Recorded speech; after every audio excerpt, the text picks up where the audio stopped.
Patrick saw him at this, and smote him as he ran away. And sure the devil in his hurry dropped the bit of the mountain out of his mouth. And St. Patrick straightway consecrated what the devil dropped, and it has been called Cashel ever since.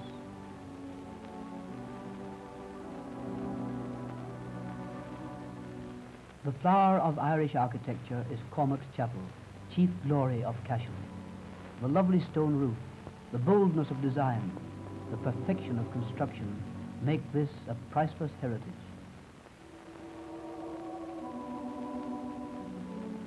50 years after Cormac's Chapel was built, Donal Mór O'Brien, King of Munster, added to the glories of Cashel by raising his great cathedral in the year 1169. Faced with many problems, owing to congestion of space on the rock, he overcame them all in notable fashion. This stone, over 2,000 years old, is the ancient coronation stone of the kings of Munster, and on it now stands the cross of Cashel, one of the oldest crosses in Ireland. Now broken and dilapidated, we can still make out the figure of Christ on the western face, and the figure of St. Patrick on the eastern side.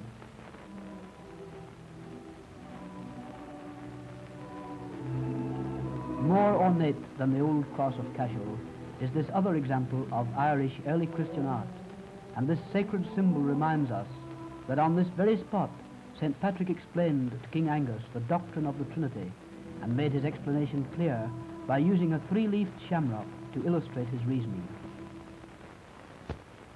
The oldest building on the rock of Cashel is the Round Tower, erected over 1,000 years ago.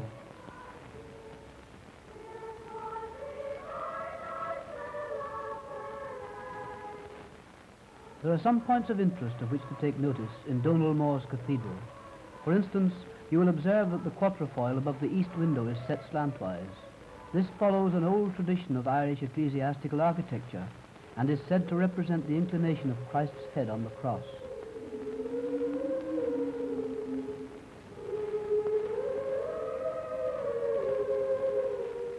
Another unusual feature of this great cathedral is the provision of a triforium or passage built in the thickness of the walls. This strange device was necessary because there were no aisles in Donal Mór's cathedral. In addition, the nave is only half the length of the choir. Compromise is made to congestion of the site. It was in the year 448 that St. Patrick came to Cashel and thus fulfilled the old pagan prophecy. A figure brighter than the sun, with a voice sweeter than the angular harp, shall come here, and from that time the grandeur of Éire shall be in this place.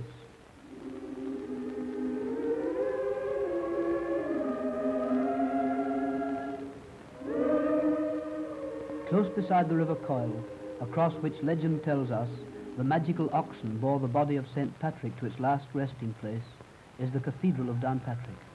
De Courcy, the founder of Inch Abbey and many another church, built this cathedral in the 12th century, but Edward Bruce destroyed it in 1316. The present building is but a modern restoration of a portion of the magnificent edifice which was the great pride of the Anglo-Norman knight. Here in the shadow of Downpatrick Cathedral is the traditional grave of St. Patrick, now marked by this inscribed boulder of County Down granite. Other places claim to hold the sacred dust of him who transformed the face of Ireland and the hearts and souls of the Irish people. But it is Downpatrick that has come to hold that honour in the minds of people who think more of holy works than historical arguments. In memory of the second coming of St. Patrick to Ireland in the year 432, and in commemoration of his holy labours, a national memorial has been raised at Saul in the County Down, on a hill now known as Slieve Patrick, and in view of the hallowed spot where the saint established his first Irish church.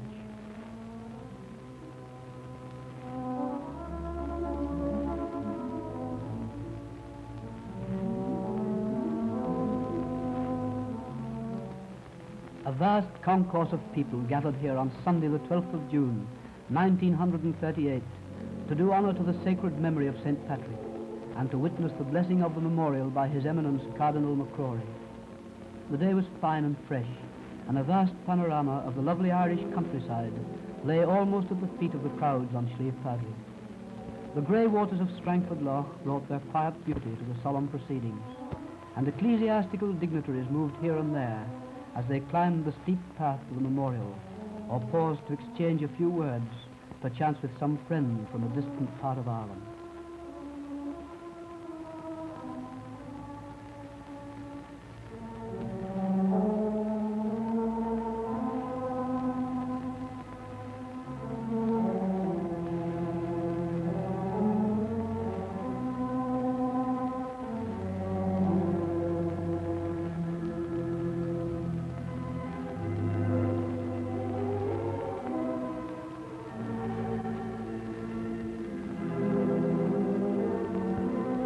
The cardinal and his retinue wended their ways towards the scene of their sacred duties, with the sky for roof and the grassy hillside for chancel.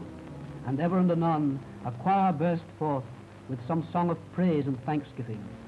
It was an unforgettable scene of Christian love and devotion, and over it all was the blessed presence of Ireland's patron saint, made manifest in carven granite, hewn from the very heart of the mountains of Mourne.